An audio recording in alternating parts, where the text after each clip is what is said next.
ఏపీలో ఎలక్షన్ అయితే స్టార్ట్ అయిపోయినాయి. మనది ఎవరికల్ ప్రచారం తగ్గట్లేదు. ఒక పక్కనేమో కూటమికి వస్తున్నారు, ఒక పక్కన జగన్మోహన్ రెడ్డి సింగిల్గా వస్తున్నారు. ఈ 5 సంవత్సరాల పరిపాలనలో జగన్మోహన్ రెడ్డి గారి సంక్షేమ అభివృద్ధి గురించి చెప్పాలని మీరు ఏం చెప్తారు? ఇక్కడ నాకు జగన్మోహన్ రెడ్డి బంధువు కాదు, లేదంటే చంద్రబాబు నాయుడుకి బంధువు కాదండి. నేను వాళ్ళిద్దరి గురించి మాట్లాడే అంత గొప్ప స్థాయి కూడా నాది కాదు. నేను ఒక సామాన్యుడిని. బట్ స్ట్రైట్గా ఒకటి చెప్తా, కుల రాజకీయాలు పోనంత వరకు ఆంధ్రప్రదేశ్ భవిష్యత్తుని ఎవడో మార్చలేడు. అర్థమైందా? ఎవడో కులం, ఇప్పుడు నా కులపోడు ఎవడన్నాడంటే వాడు మా ఊడు అని చెప్తే నేను సపోర్ట్ చేయడం స్టార్ట్ చేస్తున్నాను. అలా కాకుండా భావితరాల భవిష్యత్తుని దృష్టిలో పెట్టుకొని ఇక్కడ నాకు అర్థమైంది ఏంటంటే రివెంజ్లు కనిపిస్తున్నాయి. ఒకడి మీద ఒకడికి పగలో కక్షలో. ఇప్పుడు ప్రతిజ్ఞ చేసేటప్పుడు ఒక ప్రతిజ్ఞ ఉంటుంది కదా, సీఎం అయిన తర్వాత, మినిస్టర్ అయిన తర్వాత, ఎమ్మెల్యే అయిన తర్వాత కక్షలకి కానీ కార్పణ్యాలకు కానీ పోకుండా న్యాయబద్ధపరమైన ఇదిని నేను చేస్తానని చెప్పి ప్రమాణం చేస్తానని చెప్తారు కదా. ఇవన్నీ మాటల వరకు ఉంటాయి, చేతల వరకు వచ్చేటప్పటికి ఏముండవు. నాకు ఎవరో బంధువులు కాదు. బట్ దరిద్రమైన పరిపాలన, దరిద్రమైన ఎలక్షన్ అయితే నడుస్తుంది. ఎవడు కరెక్ట్గా ఇంట్లో ఇప్పుడు నా స్వేచ్ఛని నేను పలానాడికి ఓటు వేయాలని చెప్పాలంటేనే కూడా భయమేస్తుంది. ఒక సోషల్ మీడియాలో పోస్ట్ పెట్టాలన్నా, ఒక స్నేహితుల దగ్గరికి వెళ్ళి రాజకీయాల గురించి మాడాలన్నా అమ్మల్ని అక్కల్ని ఇప్పుడు మనకు సంబంధమే లేదు. ఇప్పుడు నేనేదో నా ఒపీనియన్ చెప్పడానికి వెళ్ళాను అనుకో, నీ అమ్మ, నీ అక్క, నీ చెల్లి, వాళ్ళ చెల్లి ఇవన్నీ లాక్కొస్తున్నారు బయటికి. డిసిప్లిన్ ఉందా? అసలు సిస్టమ్ ఉందా? అసలు గవర్నమెంట్ ఏమైనా పట్టించుకుంటుందా? అమ్మల్ని అక్కల్ని ఎక్కుతారా వచ్చి? అసలు ఏమైనా పద్ధతి ఉందా? విధానం ఉందా? ఇంత దారుణంగా తయారయ్యారు. ఈవెన్ నాయకులు కూడా అలాగే ఉన్నారు. ఇప్పుడు ఓటర్ల గురించి నేను మాట్లాడట్లేదు, నాయకులు కూడా అలాగే ఏడిస్తొచ్చారు. మనం దాన్ని ఏం చేయలేము. మా కులపోడు అని ఎవడన్నా ఒక నాయకుడు వచ్చాడనుకో, మాదిగోడికి మాదిగోడు, మాలోడికి మాలోడు, కమ్మోడికి కమ్మోడు, కాపోడికి కాపోడు, రెడ్డోడికి రెడ్డోడు, చౌదరికి చౌదరి. ఇలాగే కుల రాజకీయాలు నడిచినంతకాలం ఆంధ్ర రాష్ట్ర భవిష్యత్తుని ఎవడో దేవుడు వచ్చినా సరే కరెక్ట్గా, నేను దేవుని రా బాబు, నేను మీ కులపోడిని అని చెప్తున్నా సరే, నమ్మ డబ్బులు ఏమైనా వస్తే అమ్ముకు అలా ఉన్నారు జనం. ఎంత సొల్లు. ఇప్పుడు నాయకులు ఏమనుకుంటున్నారంటే మేము చాలా మేధావులు, మా దగ్గర డబ్బులు ఉన్నాయి, మేము నైట్ ఏమైనా చేయగలుగుతాం అనుకుంటున్నారు. జనాలు ముదిరిపోయారు. చేతిలో స్మార్ట్ ఫోన్స్, ప్రపంచాన్ని చేతిలో బాత్ కూర్చొని చూస్తున్నారు. ఇంత ముదిరిపోయారు. డబ్బులు తీసుకుంటారు, ఓటు ఎవరికి వేయాలి అలా వేస్తారు. నా ఒపీనియన్ ఏంటంటే కుల రాజకీయాలు పోనంత వరకు ఆంధ్ర రాష్ట్ర భవిష్యత్తుని ఎవరు బాగు చేయలేరు. కక్షపూర్వకమైన ఎలక్షన్ కోడ్ అయితే నడుస్తుంది. నాకైతే ఏదో సామరస్యంగా నడుస్తుందని నేనైతే అనుకుంటలేదు. మీరు ఏదైనా చూడండి, ఇప్పుడు ఏ నాయకుడిని చూసినా స్టేజ్లో మనం మాట్లాడేటప్పుడు ఇంటెన్సిటీ అనేది ఒకటి అర్థమవుతూ ఉంటుంది, యాటిట్యూడ్ అనేది ఒకటి అర్థమవుతూ ఉంటుంది. దాన్ని బట్టి కామన్ మ్యాన్ ఒక అంచనా వేస్తాడు. ఇప్పుడు నువ్వు ఏం చేయాలనుకుంటున్నావు అది చెప్పు జనాల దగ్గరికి వచ్చి, నేను ఇది చేస్తా, నేను గెలిస్తే ఇది తీసుకొస్తా, మీ పిల్లల భవిష్యత్తుకి అది చేస్తా, మీ పిల్లలకు బట్టలు ఇస్తా, బూట్లు ఇస్తా, చదువులు చెప్తా, పుస్తకాలు ఇస్తా. ఎవడేం మాట్లాడుతున్నారు?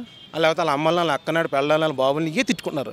ఏం మాట్లాడుకుంటున్నారు? అసలు ఈ పార్టీ ఆ పార్టీ అని కాదు. అసలు ఏమైనా అర్థమవుతుందా? పిచ్చి చూసేవాడికి దీని అమ్మ బతుకు, మీరు బతుకుతున్నారు, కుక్కలో బతుకుతున్నాయి అన్న బాధ అనిపిస్తుంది. పాలిటిక్స్ అంటే ముక్కు ముఖం తెలియనోడు కూడా రాజకీయాల గురించి మాట్లాడతారు. వైట్ అండ్ వైట్ షర్ట్లు వేసుకొస్తారు, 4 ఉంగరాలు, ఒక చైను, ఒక షర్ట్ వేసుకొచ్చి అదేమలా అంటాడు. ఆడికేం తెలీదు, ఖాళీగా ఉన్నాడు. ఆడు ఖాళీగా ఉన్నాడు, ఇంట్లో వైట్ షర్ట్ ఒకటి కుట్టించుకుంటాడు, మెడిసిన్ షాప్కి వెళ్ళి వస్తాడు, ఛాతి ఇలా 2 అంగుళాలు పైకి వస్తుంది, ఇలా ఆడదానికి వచ్చినట్టు మాట్లాడుతుంటాడు. ఇదా పద్ధతి? ఏమైనా అర్థమవుతుందా? ఓ చదువు లేదు, సంస్కారం లేదు, అమ్మల్ని అక్కల్ని లాక్కొస్తారా? ఇదా భావితరాల భవిష్యత్తు గురించి మాట్లాడే విధానాలు? కక్ష రాజకీయాలు తప్ప నిజమైన రాజకీయాలు ఎవడు చేస్తున్నాడు? ఓపెన్గా మాట్లాడుకుందాం. ఎవడని చేస్తున్నాడా? నా కులపోడు అయితే నేను మాట్లాడతా, లేదంటే వేస్ట్, టాపిక్ వేస్ట్. అలా ఉన్నాయి రాజకీయాలు, వేస్ట్ బై, దరిద్రం. అలాగే పిఠాపురం నుంచి పవన్ కళ్యాణ్ గారు పోటీ చేస్తున్నారు కదా, ఈసారి ఆయన విజయ అవకాశాలు ఎలా ఉండొచ్చు? ఏమండి, ఆయనకి ఆంధ్రప్రదేశ్ పౌరుడిగా ఆయనకి ఎక్కడైనా నిలబడి పోరాడే హక్కు ఆయనకు ఉందండి. అది ఆయన ఇష్టం. పిఠాపురం నుంచి కాకపోతే భీమవరం నుంచి చేస్తాడు, అది ఆయన ఒపీనియన్ అండి. కాదంటాక నువ్వెవరు, నేనెవరు, మనం ఎవరు? గెలుస్తాడు. అవకాశం అయితే ఇవ్వలేదు కదా. ఇప్పుడు చాలామంది నువ్వేం చేస్తావు అంటారు. ఆయన్ని ఓపెన్గా మాట్లాడుకుందాం. అసలు అవకాశం ఇచ్చింది అక్కడ? మీరు ఇవ్వండి, ఫస్ట్ ఇచ్చి ఒక కాన్స్టిట్యున్సీని అప్పచెప్పి నువ్వేం డెవలప్ చేయడా 5 సంవత్సరాల తర్వాత మాట్లాడుకోవాలి. ఈలోపే వెళ్ళి మీ ఇంట్లో ఎలాగా, మీ ఆడవాళ్ళు ఎలాగా, ఇవన్నీ వేస్ట్ మాటలు కదా. మనం చూసింది ఏం లేదు. మనం సినిమా పరంగా చూసాం, పొలిటికల్ లీడర్గా ఇంకా చూడలేదు. ఆయనకి అవకాశం ఇస్తే మనం ఏమైనా మాట్లాడడానికి అవకాశం ఉంటుంది. మనం అవకాశం ఇవ్వలేదు, మనం పెద్ద పెద్ద ముద్ర మాటలు మాట్లాడుతుంటాం. సో ఆయన గురించి ఇప్పుడు మాట్లాడడం కంటే ఆయన గెలిపించి ఒక 5 సంవత్సరాల పరిపాలన ఎలా ఉందా, కాన్స్టిట్యున్సీలో వర్క్ ఎలా చూసారో చూసి అప్పుడు మాట్లాడడం మంచిది. ఇప్పుడు ఆయన గురించి మనం మాట్లాడే అంత ఇది లేదు మనకి. లోకేష్ గారు మంగళగిరి నుంచి పోటీ చేస్తున్నారని ఈసారి ఆయన విజయ అవకాశాలు ఎలా ఉన్నాయి? ఇంకా లాస్ట్ టైం కూడా చూసామండి. ఆయనకు ఆల్రెడీ ఒక పదవిని ఆయన చేసున్నారు. ఎలక్షన్ కోడ్ అనేది లేకుండానే ఆయనకి వాళ్ళ ఫాదర్ వల్ల వచ్చింది. చూద్దాం. ఇదివరకటి కంటే బెటర్గానే మాట్లాడుతున్నారు ఆయన. ఇదివరకంటే కొంచెం స్పీచ్లు అవి కొంచెం అటు ఇటుగా ఉండి కానీ కొంచెం షైన్ అయ్యారు అనేది నా ఒపీనియన్. చూద్దాం నెక్స్ట్ బెటర్ లెక్క ఆయన ఎలా ఉంటుంది అన్నది. సరే, ఎన్ని సీట్స్ రావచ్చు నా వైసీపీకి? నాకు ఒక అనాలిసిస్ మాత్రమే, కామన్ ఆడియన్గా నా అనాలిసిస్ ఏంటంటే కొన్ని సీట్లు కోల్పోయే అవకాశం ఉంది కానీ సీఎం అయితే మళ్ళీ అయినే అనేది నా స్ట్రాంగ్ ఒపీనియన్. ఇప్పుడు కొన్ని ప్లేసెస్లో పవన్ కళ్యాణ్ గారు కూడా బలంగానే తిరుగుతున్నాడు. కొన్ని వర్గాల నుంచి బాగానే సపోర్ట్ జరుగుతుంది ఆయనకి. కొన్ని సీట్లు ఆయనకు వచ్చే అవకాశం ఉన్నాయి, కూటమికి వచ్చే అవకాశం ఉన్నాయి. బట్ జగన్ గారు సీఎం అయ్యే అవకాశం ఉందని నాకు అనిపిస్తుంది. ఎందుకంటే ఒక అబ్జర్వేషన్, ఏదో ఆయన మీద అభిమానంతో నేను మాట్లాడడం కాదు, నాకు ఆయన ఏం బంధువు కాదు. కానీ నాకు అనిపించేది ఏంటంటే ఒక 90 నుంచి 100 సీట్లు వచ్చే అవకాశం కనిపిస్తుంది. మళ్ళీ ఆయన సీఎం అవుతాడేమో. కొన్ని సీట్లు కోల్పోయినప్పటికీ కూడా మళ్ళీ ఆయన సీఎం అయ్యే అవకాశం ఉందని నాకు అనిపిస్తుంది. ఓకేనా, థ్యాంక్ యూ. అమ్మ, మీ పేరు? నా పేరు సత్యలక్ష్మి అండి. అమ్మ, ఎక్కడ మీది? ఆంధ్రప్రదేశా తెలంగాణ? ఆంధ్ర, పుట్టడం అంతా ఆంధ్ర. ఇక్కడ ఫాదర్తో వచ్చి ఇక్కడ సెటిల్ అయిపోయాం. మనకి ఏపీలో ఎలక్షన్స్ అయితే స్టార్ట్ అయిపోయింది. ఎవరి మట్టికి వాళ్ళు వాడివేడిగా ప్రచారాలు స్టార్ట్ చేసేసారు. ఒక పక్కన ఎన్డీఏ కూటమిగా వస్తున్నారు, ఒక పక్కన జగన్మోహన్ రెడ్డి సింగిల్గా వస్తున్నారు. మన ఈ 5 సంవత్సరాలు జగన్మోహన్ రెడ్డి గారి పరిపాలన చూసుకుంటే అభివృద్ధి సంక్షేమం గురించి మీరు ఏం చెప్తారు? అభివృద్ధి సంక్షేమం గురించి ఏంటి జరిగింది చెప్పలేం కానీ పార్షియల్గా కొంత బాగుంది, కొంత బాగోలేదు నాయన. అయినా సరే కంపేర్ చేసుకుంటే వాళ్ళ నాన్నగారు రాజశేఖర రెడ్డి గారు లాగా కాదు, అది మాత్రం చెప్పగలుగుతాను. పాలిటిక్స్ నాలెడ్జ్ ఆయనకి ఎంత ఉందో తెలియదు కానీ లో క్లాస్ వాళ్ళందరూ బాగానే పెన్షన్స్ అవి తీసుకుంటూ బాగానే సాటిస్ఫాక్షన్గా ఉన్నారు. మరి ఇప్పుడు మళ్ళీ వేరే కూటములు 3 కలుస్తున్నాయి కాబట్టి అక్కడ ట్రెండ్ ఎలా ఉంటుంది అన్నది చెప్పలేము నాయన. Okay, thank you. ఇలా మార్పు వస్తుంది అనుకుంటున్నారు ఈసారి? వస్తుందనే అనుకుంటున్నాను. వస్తుందనే అనుకుంటున్నాం. వస్తే బాగుంటుందేమో, కొంచెం ఇంకా చేంజెస్ చూడొచ్చేమో అని. ప్రతిసారి హోప్ ఓట్లు వేసే వాళ్ళం అదే చూస్తూ ఉంటాం నేను. ఎవరైనా వస్తే మార్పు వస్తుందేమో. ఏమో. పిఠాపురం నుంచి పవన్ కళ్యాణ్ గారు పోటీ చేస్తున్నారు. ఆయన విజయ అవకాశాలు ఎలా ఉన్నాయంటారు? మాస్ అట్రాక్షన్ తీసుకుంటే పవన్ గెలుస్తారనే చెప్పగలుస్తాం.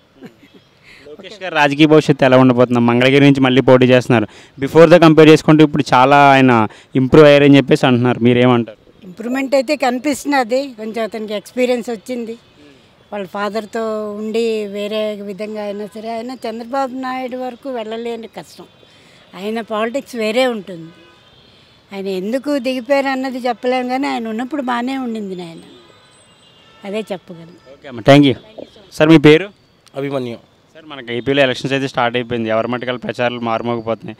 ఒక పక్కన ఎన్డీఏ కూటమికి వస్తున్నారు, ఒక పక్కన జగన్మోహన్ రెడ్డి సింగిల్గా వస్తున్నారు.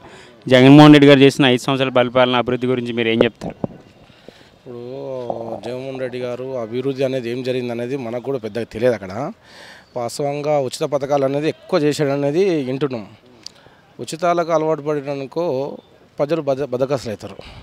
రాబోయే ఫ్యూచర్ అనేది ఉండదు ఎవరికి. ఇప్పుడు 1000 కోట్ల ఆస్తులు తాకట్టు పెట్టి ప్రజా జీవితాన్ని ప్రజలను మభ్యపెట్టి ప్రజలకు ఉచితాలు ఇవ్వడంలో వాళ్ళు సోమరిపోతారు. రేపొద్దున వీళ్ళ ఆస్తులను తాకట్టు పెట్టిన తర్వాత రాబోయే రోజుల్లో భావితరాలకు వీళ్ళు ఆదర్శం ఏముంటుంది? వేరే ఇప్పుడు ఎక్కడైతే మన ఆస్తులు తాకట్టు పెట్టారో వాడొచ్చి మన రాష్ట్రం పైన పెత్తనం చేస్తాడు. ఈ ఉచితాలకు అలవాడడం వలన వాళ్ళు ఎంత రేట్ అంటే అంత రేట్ వేస్తారు. వాడు ఇష్టం ఉన్న రేటు ఛార్జెస్ పెడతారు, రైలు ఛార్జెస్. తర్వాత ఇప్పుడు వాటర్ బాటిల్ ఎంఆర్పి రేట్ ఉంటేనే ఇప్పుడు ప్రస్తుతం తెలంగాణ అయినా కానీ ఆంధ్రప్రదేశ్లో అయినా సరే ఎంఆర్పి కన్నా ఎక్కువ అమ్మొద్దు అంటాడు ఎవరైనా సరే. ఎంఆర్పి వైన్ షాప్లో వెళ్తే వాటర్ బాటిల్ 25 తీసుకుంటాడు. ఎందుకురా అంటే ఇష్టం ఉంటే కొను, లేకుంటే లేదంటాడు. అంటే దాని ఎందువలన? అది నువ్వు ఉచితాలు ఇవ్వడం వల్లనే కదా. నువ్వు కనీసం ప్రజలకు కావాల్సింది విద్య, వైద్యం. దాన్ని నువ్వు ఎంతవరకు సమర్థంగా నిర్వహిస్తున్నావు అన్నది ముఖ్యం. ప్రజలకు 2 మేసింగ్ విద్యావంతులైన రోజు ప్రజలు చైతన్యవంతులవుతారు. చైతన్యవంతులైతే వాళ్ళు ప్రశ్నించగలరు. ప్రజలకు బాగా మేలు చేయాలనుకునే వాళ్ళు ఎవరైనా సరే నాయకులు, ఇటు ఎన్డీఏ కూటమి కానీ అటు జగన్మోహన్ రెడ్డి గారు కానీ ఉచితాలు ఇవ్వకుండా విద్యా వైద్యం పైన మంచి నాలెడ్జ్ పెట్టి దాన్ని ప్రోత్సహిస్తే బ్రహ్మాండంగా ఉంటుందని నా అభిప్రాయం. అలాగే మన పవన్ కళ్యాణ్ గారు పిఠాపురం నుంచి పోటీ చేస్తున్నారు సార్, ఆయన విజయ అవకాశాలు ఎలా ఉన్నాయంటారు? ఏమేసారి గెలుస్తారని అంటారు. ఆయన పూర్తి స్థాయిలో రాజకీయ అవగాహన ఆయనకు లేదు. పూర్తి స్థాయిలో ప్రజలకు సేవ చేయాలనే ఉద్దేశం మంచిదే ఉంది, కానీ ఆయన ప్రజలు ఇంకా నమ్మట్ల. ఆయనకు ఉద్దేశం మంచిదే, కానీ ప్రజలు దాన్ని ఎలా స్వీకరిస్తారు అనేది రేపు చూద్దాం. ఎలక్షన్ రాజకీయ భవిష్యత్తు ఎలా ఉండబోతుంది సార్? మంగళగిరి నుంచి పోటీ చేస్తున్నారు. బిఫోర్ ద కంపేర్ చేసుకుంటే ఇప్పుడు చాలా చేంజెస్ వచ్చినాయి, ఆయన గట్టిగా మాట్లాడుతున్నారు, మీరేం చెప్తారు? ఆయన ప్రజల్లోకి ఆయన వాయిస్ను బలంగా తీసుకెళ్ళగలుగుతున్నాడు. ఇప్పుడు అంటే ఏమంటారు చూడు, కొత్తలో రాను రాను నాటు తేరుతుంది అన్నట్టు రాజకీయంలో కూడా అది ఖచ్చితంగా క్రమంగా వృద్ధి చెందుతున్నాడు.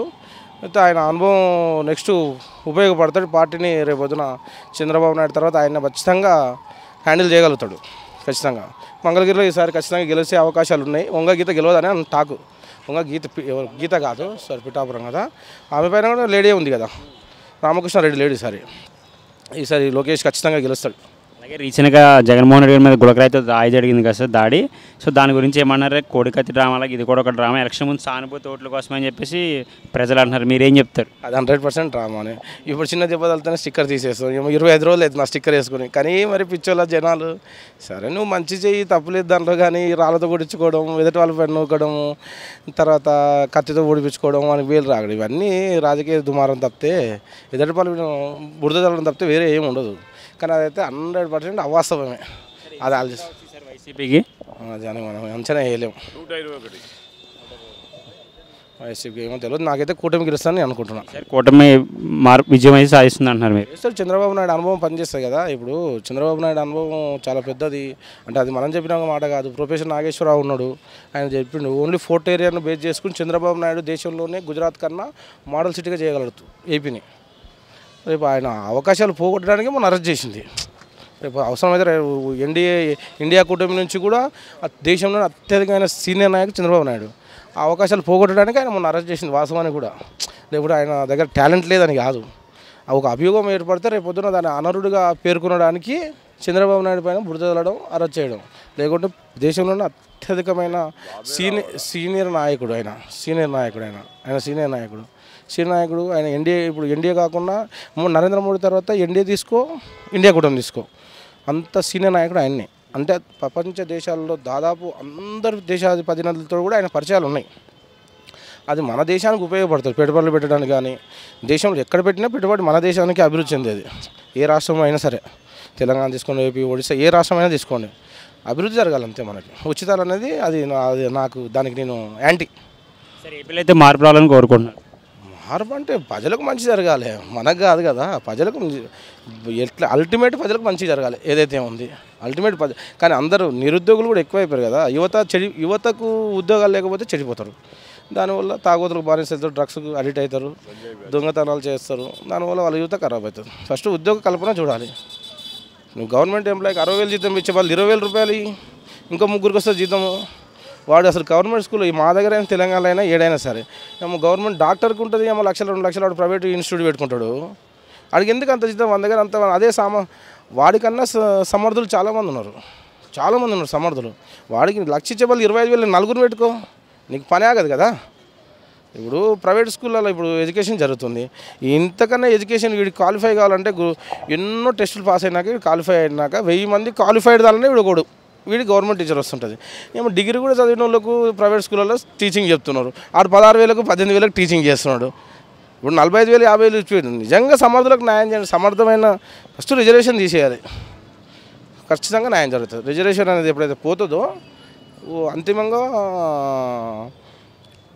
ప్రజలకు న్యాయం జరుగుతుంది. సమర్థుడు అనేటోడు తప్పు చేయడు. ఈ రిజర్వేషన్ వల్ల ఏం జరుగుతుందంటే లొంగిపోవడం వలన అసమర్థుడికి పట్టం కడుతున్నారు. రిజర్వేషన్ కల్పన వలన వాడు ఏదో కోటా కింద కొడుతున్నాడు, సమర్థుడు వెనుక పడిపోతున్నాడు. అసమర్థుడు వలన వెనక్కి పోతున్నాయి. ఏదైనా సరే ఏ ప్రభుత్వ ఎంప్లాయ్మెంట్ అనేది ప్రతి దాంట్లో అంతే జరుగుతుంది.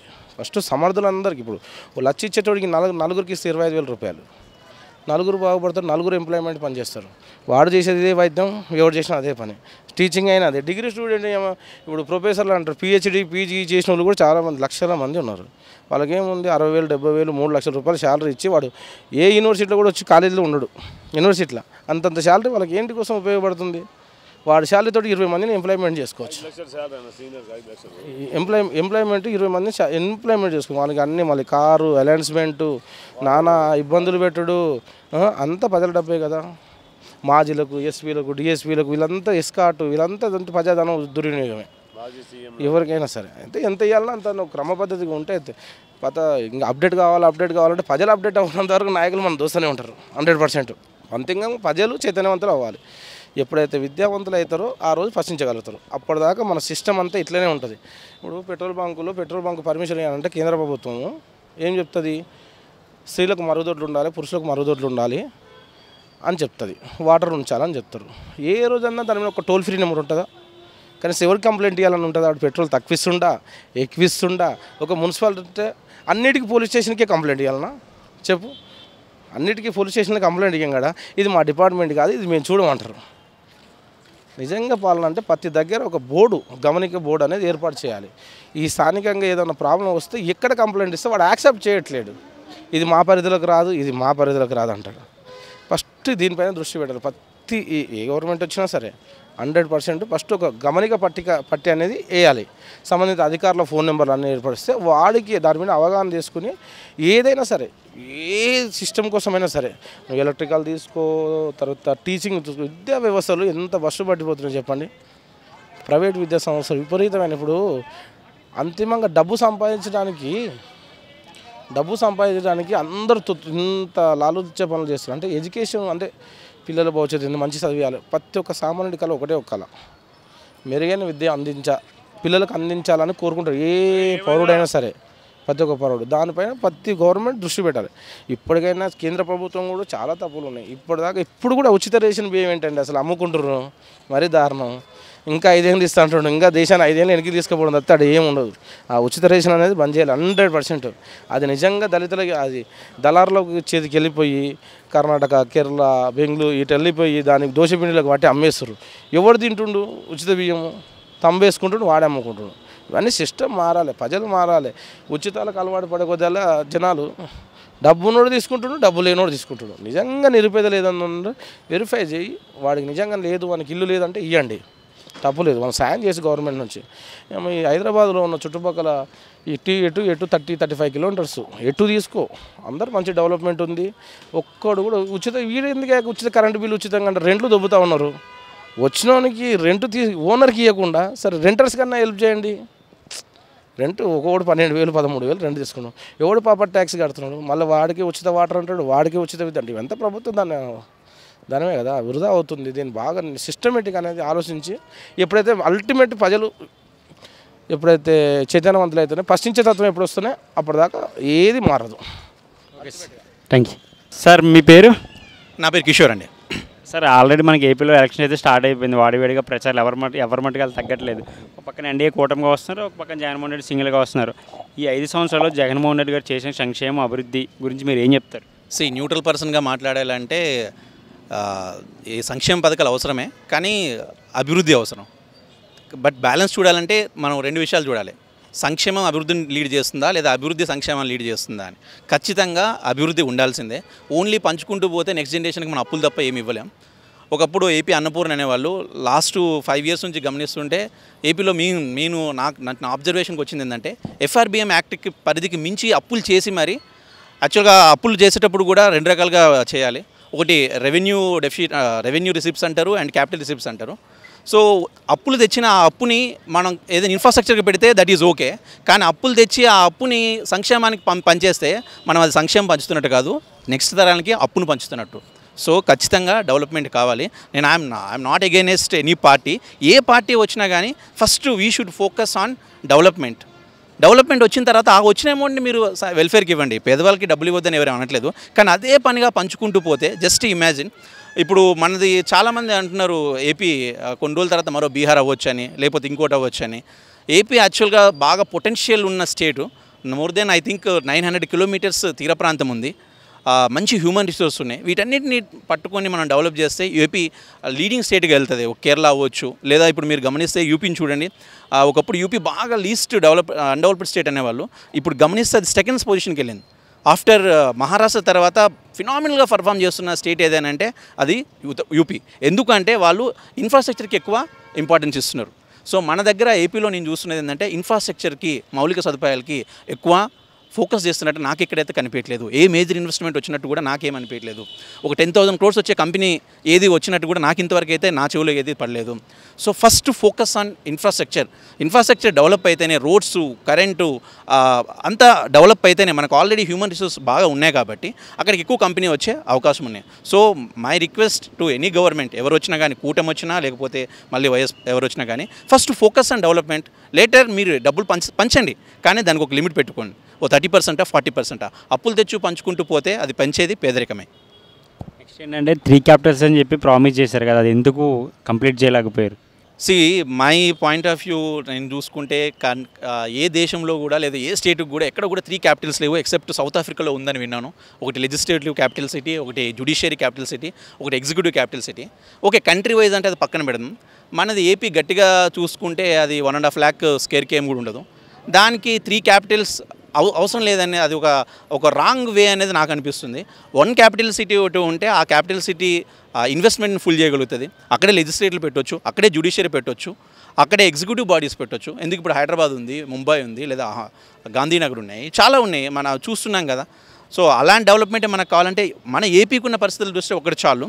ఇంకా మరి పొలిటికల్ రీజన్స్ బ్యాక్గ్రౌండ్లో ఏమైనా ఉండొచ్చు, 3 పెట్టవచ్చు, కానీ 3 ఎలా డెవలప్ అవుతాయి? మనకి ఒకటి డెవలప్ చేయడానికే 3 చేయండి, కానీ దానికి క్యాపిటల్ సిటీ అనే పేరు ఎందుకు పెట్టాలి? నిజంగా డెవలప్ చేయాలంటే అన్ని డెవలప్ చేయండి. ఎందుకు స్మార్ట్ సిటీస్ అని చేసి దానికి డెవలప్ చేయొచ్చు. ఇప్పుడు 3 చేయడం వల్ల నాకు ఒక లాజిక్ అందని ఒక చిన్న ఏంటంటే, ఇప్పుడు హైకోర్టు అండ్ ఎగ్జిక్యూటివ్ బాడీ ఒకటే దగ్గర ఉంటే, ఎక్కడో ఒక పర్సన్ ప్రాబ్లం ఉంటే క్యాపిటల్ సిటీకి వచ్చిన తర్వాత 2 ప్రాబ్లం ఒకటేసారి క్లియర్ చేసుకుని పోతాడు. ఇప్పుడు ఒక పర్సన్కి జ్యుడిషియరీ బాడీతో హైకోర్టులోకి ఇష్యూ ఉండి ఎగ్జిక్యూటివ్ బాడీ సెక్రటరీలోకి పని ఉంటే, ఇప్పుడు ఆయన సెక్రటరీకి వెళ్ళాలా, లేకపోతే జ్యుడిషియరీ ఇక్కడ హైకోర్టు దగ్గర రావాలా? అంటే 2-3 క్యాపిటల్ సిటీ తిరగాలంటే ఒక హ్యూమన్ రిసోర్స్కి ఎంత ప్రాబ్లం అవుతుంది. సో మై వ్యూ ఈజ్ మన ఏపీకనే కాదు, ఏ స్టేట్కైనా ఒకటే క్యాపిటల్ సిటీ ఉంటే అది పబ్లిక్ యూజ్ అవుతుంది. ఏదో పొలిటికల్ రీజన్స్ వల్ల 3-4 ఉంటే అది అందరికీ ఇప్పుడు కాదు, కానీ తర్వాత మేము చెప్పిన ప్రాబ్లమ్స్తోనే రకరకాల ప్రాబ్లమ్స్ వచ్చే అవకాశం ఉంది. అలాగే ఐటీ మినిస్టర్ మన గుడివాడ అమర్నాథ్ గారు అయితే వైజాగ్ ఇన్ఫోసిస్ వచ్చిందని చెప్పేసి అంటున్నారన్న, యువతకి జాబ్ క్యాలెండర్ విషయంలో కూడా మోసం చేసేసారని చెప్పేసి చాలామంది అంటున్నారు. సో దీని గురించి మీరేం చెప్తారు? నాకు నిజంగా అంటే ఏపీకి ఇన్ఫోసిస్ వచ్చిందో లేదో నాకు తెలియదు, కానీ ఐ విష్ వీలైనా ఎక్కువ కంపెనీలు రావాలని కోరుకుంటున్నా. బట్ నాకు లాస్ట్ టైం దృష్టికి వచ్చింది ఏంటంటే, ఏపీకి లులు మాల్ అనే ఒక ఫేమస్ మాల్ వస్తుందని నేను విన్నాను. బట్ అది ఎందుకు మరి బ్యాక్ వెళ్ళిపోయిందో, ఆ లులు మాల్ అక్కడ నుంచి వేరే స్టేట్కి వెళ్ళిపోయింది. సో హైదరాబాద్కి రావడం ఐఎమ్ హ్యాపీ. బట్ అది కాదు కదా, ఏపీకి కూడా డిఫరెంట్ ఇన్ఫ్రాస్ట్రక్చర్స్, డిఫరెంట్ మాల్స్ వస్తే అక్కడ లివింగ్ స్టాండర్డ్స్ పెరుగుతాయి. వైజాగ్ డెఫినెట్గా పొటెన్షియల్ ఉన్న సిటీ. సో ఆ పొటెన్షియల్ ఉన్న సిటీ తీర ప్రాంతం ఉంది, ఎక్కువ లాజిస్టిక్స్ అక్కడ నుంచి వెళ్తుంటాయి. నాకు తెలిసి జీడిపి పరంగా చూసుకుంటే, సిటీస్ జీడిపి పరంగా చూసుకుంటే టాప్ 10లో ఉంది. దాన్ని మరింత డెవలప్ చేయాలి, మరిన్ని కంపెనీస్ వచ్చేలా చూడాలి. బట్ ఇన్ఫోసిస్ గురించి అయితే నాకు ఐడియా లేదు బ్రదర్. అలాగే పవన్ కళ్యాణ్ గారు పిఠాపురం నుంచి పోటీ చేస్తున్నారు, ఆయన విజయ అవకాశాలు ఎలా ఉన్నాయి, ఎంతవరకు మెజార్టీ రావచ్చు? పవన్ కళ్యాణ్ గారు నాకు తెలిసినంత వరకు నిజాయితీ లేకపోతే ఒక ముక్కుసూటితనం ఉన్న వ్యక్తి. But my observation is Pawan Kalyan లాంటి వరకు గెలవాలని చెప్పి చాలామంది అనుకుంటున్నారు. ఎందుకంటే ఆయన జీరో బడ్జెట్, జీరో కరప్షన్ అనే కాన్సెప్ట్తో వస్తున్నారు. ఎక్కువ మంది యూత్ దేశంలో కోరుకుంటుంది కదా. ఢిల్లీలో కేజ్రీవాల్ కూడా ఆ విధంగానే సక్సెస్ అయ్యారు. కానీ ఇక్కడ మరి ఏపీలో పీపుల్లో మరింత అవేర్నెస్ రావాలేమో. ఎందుకంటే అతననే కాదు, లాస్ట్ టైం లోక్సత్తా కూడా ఇలాంటి కాన్సెప్ట్తోనే వచ్చింది. బట్ అక్కడ నిలబడలేకపోయింది. అఫ్కోర్స్ ఇక్కడ కూడా నిలబడలేకపోయింది తెలంగాణలో కూడా. కానీ అలాంటి కాన్సెప్ట్ రావాలంటే పీపుల్లో అవేర్నెస్ రావాలి. అండ్ నాకు ఒకటి ఏంటంటే, పవన్ కళ్యాణ్ గారు ఇంకా గ్రౌండ్ లెవెల్లో వర్క్ కొంచెం తగ్గుతుందేమో అని నాకు పర్సనల్ ఒపీనియన్ ఉంది. ఎందుకంటే ఆయనకంటే మేబీ ఆయన 2014 పెట్టినట్టున్నారు. 2012లో జగన్ గారు పెట్టారు. నేను ఏ పార్టీని ఇక్కడ సపోర్ట్ చేయట్లేదు. బట్ జగన్ గారు 2012లో పెట్టిన వ్యక్తి ఒక 5-6 ఇయర్స్లో బూత్ లెవెల్ నుంచి నిర్మించుకొని ఒక సీఎం అయిపోయే స్థాయి వరకు వెళ్ళిపోయారు. ఇప్పుడు సెకండ్ టర్మ్ కూడా పోటీ పడుతున్నారు. ఒక 2 years గ్యాప్లో వచ్చారు పవన్ కళ్యాణ్ గారు కూడా. ఆయనకి అంతే ఫినామినల్ ఫాలోయింగ్ ఉంది. అంత ఫాలోయింగ్ ఉన్నా కానీ ఆయన మరి ఆ స్థాయి వరకు వెళ్ళట్లేదంటే ఎక్కడో తప్పు జరుగుతుంది. నాకు తెలిసినంత వరకు అయితే ఆయన క్షేత్రస్థాయిలో ఇంకా బూత్ లెవెల్ కమిటీల నిర్మాణం జరగలేదేమో. క్షేత్రస్థాయిలో, గ్రామ స్థాయిలో లేదా టౌన్ స్థాయిలో కూడా నిర్మాణం జరిగితే పట్టు ఏర్పడుతుంది. ఎక్కడైతే కింద స్థాయిలో ఏదైతే ఉంటుందో ఆ పార్టీ ఖచ్చితంగా గెలవడానికి అవకాశాలు ఉన్నాయి. సపోజ్ టీడీపీ చూడండి, వాళ్ళు కొన్ని సంవత్సరాలు దాదాపు 10 years పవర్లో లేకపోయినా వాళ్ళకి క్షేత్రస్థాయిలో పట్టుంది కాబట్టి మళ్ళీ రాగలుగుతున్నారు. ఆ పట్టు సంపాదించాలంటే పవన్ కళ్యాణ్ గారు ఇప్పటి నుంచే గ్రామ స్థాయిలో ఖచ్చితంగా బూత్ నిర్మాణం మొదలుపెట్టాలి. అండ్ నాకు ఒక పర్సనల్గా ఏంటంటే నేను ఆయనకున్న ఫర్ సపోజ్ 2009 అనుకుంటా, 2009లో కేసీఆర్ గారు ఇక్కడ 119 సీట్లు ఉంటేనే దాదాపు 40 సీట్లు పైగా ఇక్కడ అడిగి సాధించుకున్నారు ఏది కూటమిలో ఉన్నప్పుడు. అలాంటిది అక్కడ 175 సీట్లు ఉంటే మినిమం 50 సీట్లు వస్తే వీళ్ళకి ఇస్తారని ఎక్స్పెక్ట్ చేశారు జనాలందరూ. పవన్ కళ్యాణ్ ఒక 50 సీట్లని కంటెస్ట్ చేస్తారేమో అని. 50 సీట్లో కూడా అభ్యర్థులు దొరకట్లేదు అంటే ఎక్కడో ఏదో తప్పు జరుగుతుంది, దాన్ని సరిదిద్దుకోవాలి. అలా జరిగితే ఖచ్చితంగా భవిష్యత్తులో పవన్ కళ్యాణ్ గారు ఒక మంచి లీడర్ అవుతారు. ఎందుకంటే ఆయన చిత్తశుద్ధి పైన ఎవరికి అపనమ్మకం లేదు. అలాగే లోకేష్ గారు మంగళగిరి నుంచి పోటీ చేస్తున్నారు. లాస్ట్ టైం ఎలక్షన్తో కంపేర్ చేసుకుంటే ఇప్పుడు చాలా ఆయన మొత్తం చేంజ్ అయిపోయారు, చాలా బాగా మాట్లాడుతున్నారని చెప్పేసి సామాన్య ప్రజలు కూడా ఆయన అప్రిషియేట్ చేస్తున్నారు. సో మీరు లోకేష్ గారి గురించి ఏం చెప్తారు? లోకేష్ గారి గురించి నేను ఒక్కటి అప్రిషియేట్ చేయాల్సిన విషయం ఏంటంటే, జనరల్గా ఒక నియోజకవర్గంలో ఓడిపోతే అది వద్దు ఇంకొక లెక్కలు వేసుకొని ఇంకో నియోజకవర్గం వెళ్తారు. బట్ ఆయన ఛాలెంజ్గా తీసుకొని అక్కడే నిలబడ్డారు. సో అది ఒకటి అప్రిషియేట్ చేయాల్సిన అంశం. బట్ అక్కడ క్షేత్రస్థాయిలో బాగా పనిచేస్తున్నారని తెలిసింది. బట్ ఎవరు గెలుస్తారనేది ఇంకా పబ్లిక్ వాళ్ళ నిర్ణయానికి వదిలేద్దాం. వైసీపీలో కొంతమంది ఫ్యామిలీస్ని టార్గెట్ చేసే మినిస్టర్స్ ఉన్నారు. కొడాలి నాని అవ్వచ్చు, పెర్ని నాని, అంబటి రాంబాబు, అనిల్ కుమార్ యాదవ్, రోజా గారు. వీళ్ళు ఎందుకు గత కొన్ని రోజులుగా సైలెంట్ అయిపోయారు? ఏమన్నా ఓడిపోతామన్న భయం పట్టుకుందా అని అనిపిస్తుందా మీకు? వాళ్ళు సైలెంట్గా ఉండడానికి కారణం నాకు తెలియదు కానీ, బట్ ఒక 6 months బ్యాక్ ఏ యూట్యూబ్ ఛానల్ ఇట్లా ఓపెన్ చేస్తే కొంచెం ఆ కామెంట్స్ అంతా చాలా జుగుప్సకరంగా ఉండేవి. అంటే విధానాల పరంగా కాకుండా వ్యక్తిగతంగా వచ్చి ఒక స్థాయి దాటి మరీ ఏ పార్టీ వాళ్ళైనా కానీ అవతల వాళ్ళని కించపరచడం అది కరెక్ట్ కాదు. వ్యక్తిగత దూషణం అయితే అది నిజంగా దానివల్ల ఎవరికి యూజ్ లేదు. ఇంకోటి ఏంటంటే చదువుకున్న యూత్ కూడా చూసేంత సమయం కొంచెం క్వాలిటీ ఇన్ఫర్మేషన్ ఇస్తే బాగుంటుంది. వీరిని తిట్టుకొని వాళ్ళని తిట్టుకుంటే దానివల్ల వ్యక్తిగతంగా వాళ్ళ స్థాయి దగ్గర తెచ్చుకోవడమే తప్ప దానివల్ల యూత్కి ఏం మంచి మెసేజ్ ఇచ్చినట్టు కాదని నా అభిప్రాయం. అలాగే రీసెంట్గా జగన్మోహన్ రెడ్డి మీద గులకరాయితో దాడి జరిగింది. అది లాస్ట్ టైం ఎలక్షన్ లాగా కోడికత్తి డ్రామాలాగా ఎలక్షన్కి ముందు సానుభూతి ఓట్ల కోసం అని చెప్పేసి ప్రతిపక్ష పార్టీలు చెప్తున్నాయి. సార్ మీరు ఏమంటారు దాని గురించి? అది ఎలా జరిగిందో నాకు కూడా తెలియదు. బట్ భౌతికంగా దాడి అయితే కరెక్ట్ కాదు. కానీ కొందరు అంటారు కదా, ఎలక్షన్ ప్రాసెస్లో ఇది ఒక చిన్న టెక్నిక్ అని. లాస్ట్ టైం కోడికత్తి డ్రామా అని, ఇప్పుడు ఏదో గులకరాయి అని. బట్ అలాంటి ఇన్సిడెంట్స్ అయితే జరగకూడదు. కానీ కొంతమంది అంటున్నారు మరి నిజమో అది May 13 వరకు కట్టు ఉంటుంది, తర్వాత ఆ కట్టు పోతుంది అని. So let's people will decide. సరే, ఏపీలో మార్పు రావాలని కోరుకుంటున్నారు మీరు? మార్పు అంటే ప్రభుత్వం మార్పు అదని పక్కన పెడితే ఏ ప్రభుత్వం వచ్చినా కానీ ఖచ్చితంగా మా యొక్క సూచన లేదా మా యొక్క కోరిక ఏంటంటే, ముఖ్యంగా సంక్షేమం ముఖ్యమే కానీ అంతకంటే అభివృద్ధి ముఖ్యం. అభివృద్ధి పైన ఫోకస్ చేయండి, ఇన్ఫ్రాస్ట్రక్చర్స్ తెప్పించండి, డిఫరెంట్ బిజినెస్ సమ్మిట్లు పెట్టండి, ఇన్వెస్ట్మెంట్ తెప్పియండి. నాకు తెలిసి చాలామంది ఉత్తరాంధ్ర నుంచి ముఖ్యంగా అయితే మైగ్రేషన్ అవుతుంది, చాలా స్టేట్స్కి వెళ్ళిపోతున్నారు. ఎక్కడ గ్రోత్ సెంటర్స్ లేవు, గ్రోత్ ఇంజిన్స్ లేవు, సెడ్జెస్ కరెక్ట్గా అక్కడ నుంచి కంపెనీస్ రావట్లేదు. కంపెనీస్ని పుల్ చేయండి, యూత్ని అక్కడే ఉండేలా ట్రై చేయండి, క్లస్టర్స్ ఏర్పాటు చేయండి. ఏం ఏర్పాటు చేసినా కానీ వాళ్ళకు ఉపాధి కల్పించేలా ప్రయత్నించండి. ఉపాధి లేక మేబీ మినిమం ఒక 20,000-30,000 కోసం అక్కడ నుంచి ఎక్కడికో వెళ్ళిపోతున్నారంటే, ఇంతకుముందు హైదరాబాద్ వచ్చేవాళ్ళు ఇప్పుడు చెన్నై వెళ్తున్నారని తెలిసింది, బెంగళూరు వెళ్తున్నారు, ముంబై వెళ్ళిపోతున్నారు.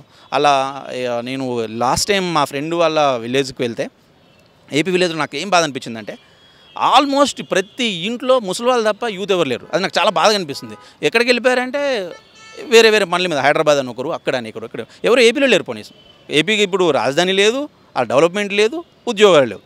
సో ఎవరు వచ్చినా నా సిన్సియర్ రిక్వెస్ట్ ఏంటంటే, మా అందరి బాధను అర్థం చేసుకొని డెవలప్మెంట్ పైన ఫోకస్ చేయండి, మైగ్రేషన్ని తగ్గించండి, వలసల్ని తగ్గించండి, అక్కడే ఉపాధి అవకాశాలు కల్పించండి. ఉపాధి మీరు ఏమి ఇవ్వాల్సిన అవసరం లేదు. ఉచిత పథకాల కంటే మీరు కరెక్ట్ ప్రాపర్ విద్య ఏపీలో మా అదొకటి మెచ్చుకోవాల్సిన విషయం ఏంటంటే, విద్య ప్రాపర్గా అందుతుందని మాకు తెలిసింది.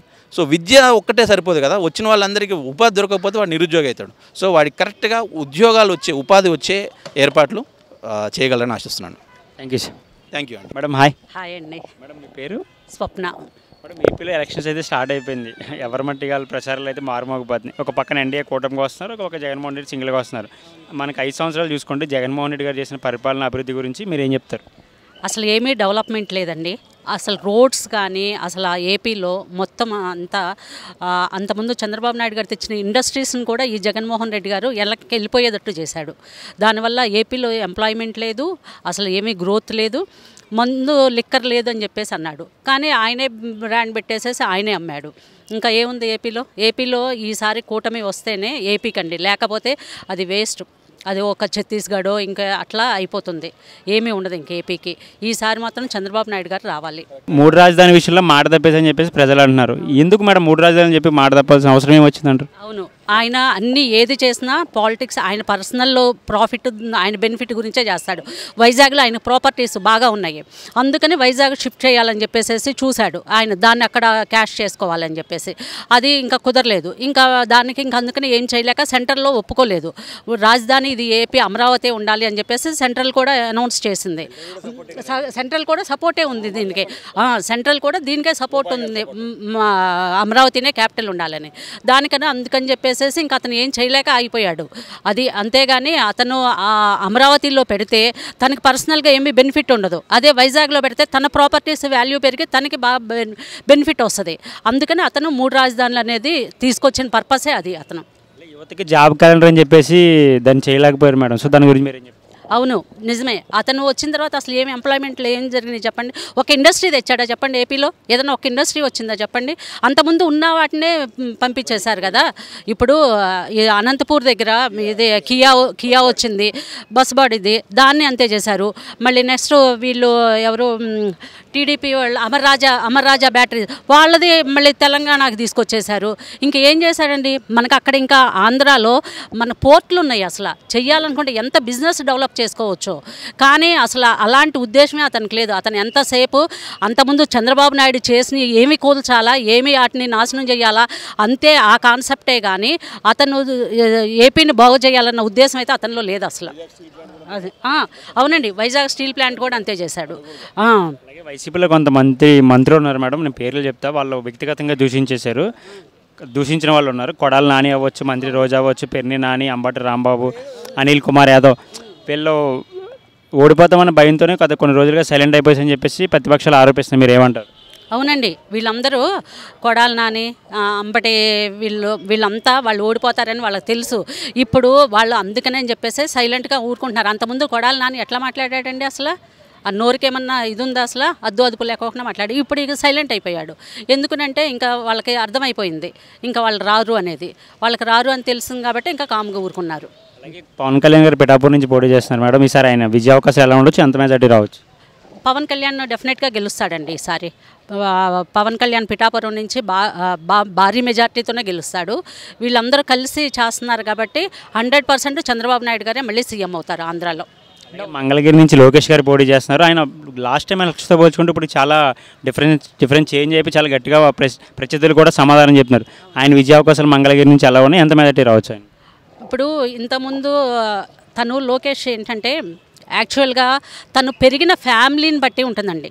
జగన్ ఒక రౌడీ ఫ్యామిలీలోంచి పెరిగి వచ్చాడు కరెక్ట్గా చెప్పాలంటే. ఇతను వాళ్ళ మదర్ కానీ వాళ్ళ ఫాదర్ కానీ ఒక ఎడ్యుకేటెడ్, వాళ్ళ తాతగారు కానీ ఒక మంచి ఫ్యామిలీలోంచి వచ్చాడు. అందుకని ఇతను మాట్లాడే విధానము ఆ పాలిటిక్స్ జనాలకి ఎక్కట్లేదు, కానీ ఎడ్యుకేటెడ్స్కి అతను చెప్పేది నచ్చుతుంది. మాస్ పీపుల్కి ఏమవుతుందంటే ఆ తిట్టటము, లేకపోతే అరవటము, కేకలేయటము, వల్గర్ లాంగ్వేజ్ అవి ఇష్టపడతారు. దాన్ని బట్టి లోకేష్కి అసలు మాట్లాడటం రాదు, పప్పు సొద్ద ఇట్లాంటి పిచ్చవాగుళ్ళనే అవుతారు. కానీ అతను బ్రెయిన్, అతను ఆలోచన విధానం అవన్నీ చాలా బాగుంటాయి. ఇప్పుడు అతను కూడా కాస్త డెవలప్ అయ్యాడు. అతను చదువుకున్నది అదంతా అతను పెరిగిన వాతావరణం బట్టి అతను ఎడ్యుకేటెడ్ లాగా బిహేవ్ చేశాడు. యాజ్ ఏ పొలిటీషియన్ ఇప్పుడు లోకల్ ఈ పొలిటీషియన్స్ లాగా బిహేవ్ చేయలేదు. ఎవరిని పడితే వాళ్ళని ఇష్టం వచ్చినట్టు నోటికొచ్చినట్టు మాట్లాడలేదు. ఇప్పుడు అతను చాలా డెవలప్ అయ్యాడు. తను ఇప్పుడు మంగళగిరిలో తను భారీ మెజార్టీతో గెలుస్తాడు 100%. కూటమికి ఎన్ని సీట్లు రావచ్చు మేడం? 120 అంటున్నారు, 120 రావచ్చు. వైసీపీకి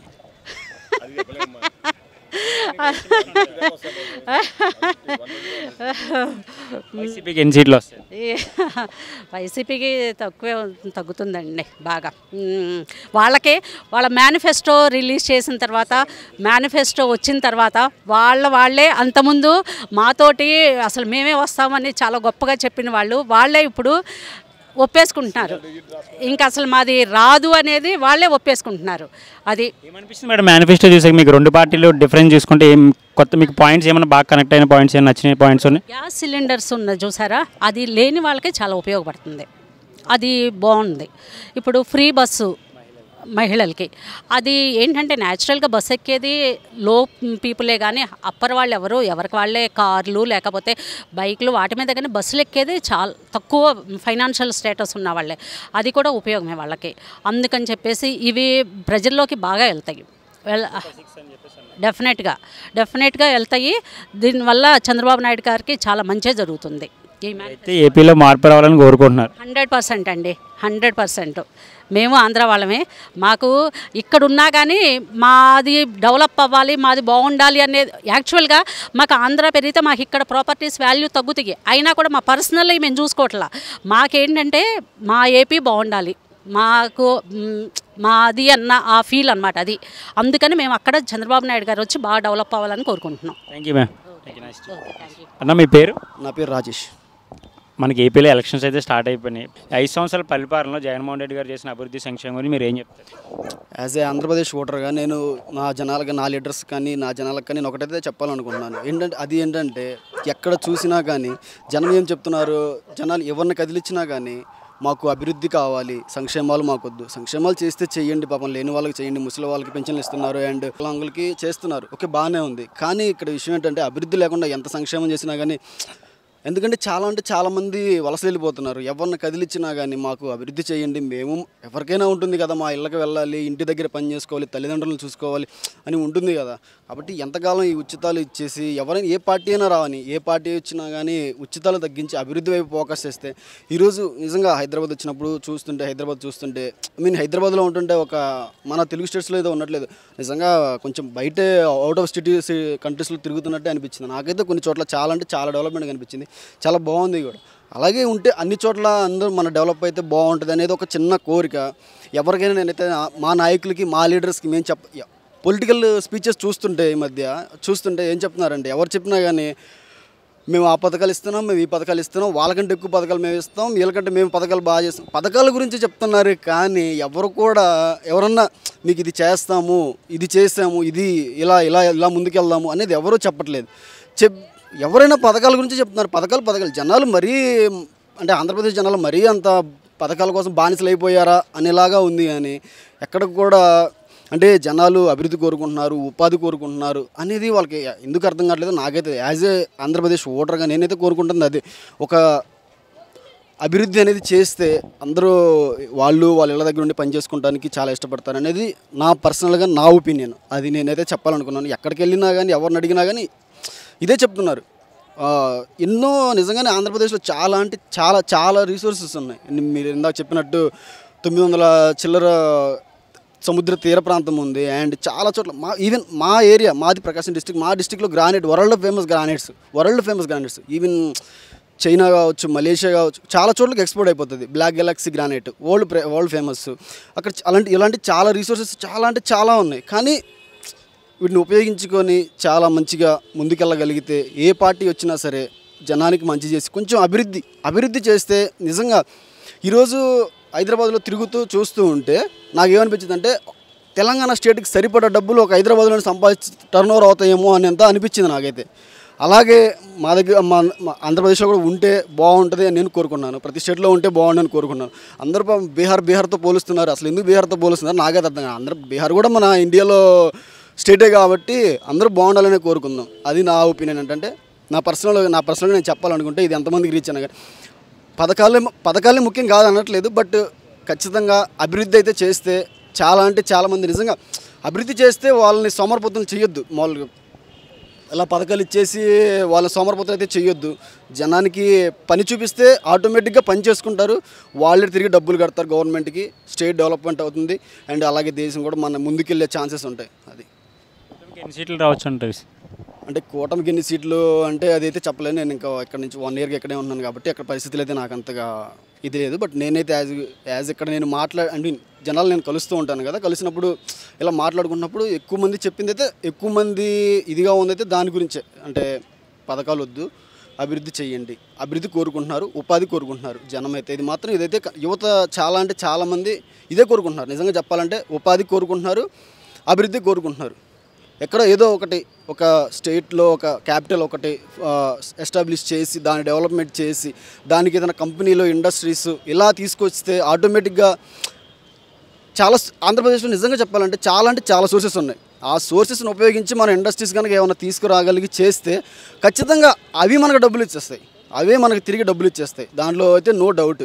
ఎందుకంటే అంత సోర్సెస్ ఉన్నాయి కాబట్టి వాటిని ఉపయోగించుకుంటారని నేనైతే కోరుకుంటున్నాను. ఈసారి ఏ నాయకుడు వచ్చినా ఏ లీడర్ వచ్చినా కానీ ఖచ్చితంగా మా అభివృద్ధి చేసి జనాలకి ఉపాధి కల్పిస్తారని అయితే కోరుకుంటున్నాను. పథకాలు తగ్గించమని ఇవ్వండి, ఓల్డ్ పీపుల్కి ఇవ్వండి, వికలాంగులు ఉన్నారు వాళ్ళకి ఇవ్వండి కాదనట్లేదు. బట్ ఎంత ఇవ్వాలి ఏం చేయాలనేది ఇంకొకటి ఏంటంటే ఒక పథకం ఉండే ఏంటంటే అది ఫీజు రింబర్స్మెంట్. దాన్ని ఇప్పుడు వేరే పథకంగా మార్చారు. నేను ఫీజు రింబర్స్మెంట్లో చదువుకున్నాను. నేను చదువుకున్నప్పుడు అప్పుడు వైఎస్ రాజశేఖర రెడ్డి గారు అది స్థాపించారు అనుకుంటా బహుశా. అయితే ఆయన స్థాపించినప్పుడు నేను చాలా తక్కువ ఖర్చులో నా డిగ్రీ నేను కంప్లీట్ చేశాను. ఈరోజు ఆ పథకాన్ని బయటికి తీసుకొచ్చి అంటే ఆ టైంలో గవర్నమెంట్ డైరెక్ట్గా కాలేజెస్కి మనీ ఇచ్చేసేది. ఈరోజు ఆ పథకాన్ని బయటికి తీసుకొచ్చి వాళ్ళకి ఇవ్వడం వల్ల చాలామంది పిల్లల తల్లిదండ్రులు ఆ మనీని వాళ్ళ సొంతగా ఉపయోగించేసుకుంటున్నారు. తర్వాత కాలేజీలో ఫీజు కట్టడానికి ఇబ్బంది పడిపోతున్నారు. కానీ అది ఒక మంచి పథకం. అది ఒక వైఎస్ రాజశేఖర రెడ్డి గారు దాన్ని స్థాపించారు. తర్వాత మిగతా వాళ్ళు కంటిన్యూ చేశారు. అది చాలా మంచి పథకం. ఎందుకంటే తల్లిదండ్రులతో పని లేకుండా ఫీజు రింబర్స్మెంట్ డైరెక్ట్ కాలేజీలకు వెళ్ళడం వల్ల చాలా బెనిఫిట్ జరిగేది స్టూడెంట్స్కి. ఈరోజు నాకు తెలిసిన కొంతమంది ఈవెన్ మా తెలిసిన ఒక తమ్ముడు కూడా నేను చూసింది ఏంటంటే వాళ్ళ అవసరాలకి ఆ మనీ వాళ్ళ అకౌంట్లో వేశారు. ఆ అమౌంట్ వాళ్ళ అవసరాలకి వాడేసుకున్నారు. తర్వాత ఇక్కడ ఫీజు కట్టడానికి డబ్బులు లేవు, దానివల్ల ఇబ్బంది పడుతున్నారు. అది కూడా ఒకసారి గుర్తుంచుకోవాలి. కొన్ని పథకాలు బాగున్నాయి, కొన్ని చేశారు, బాగానే ఉంది. అభివృద్ధి వైపు కూడా అడుగులు వేస్తే మేము చాలా సంతోషంగా ఉంటాం.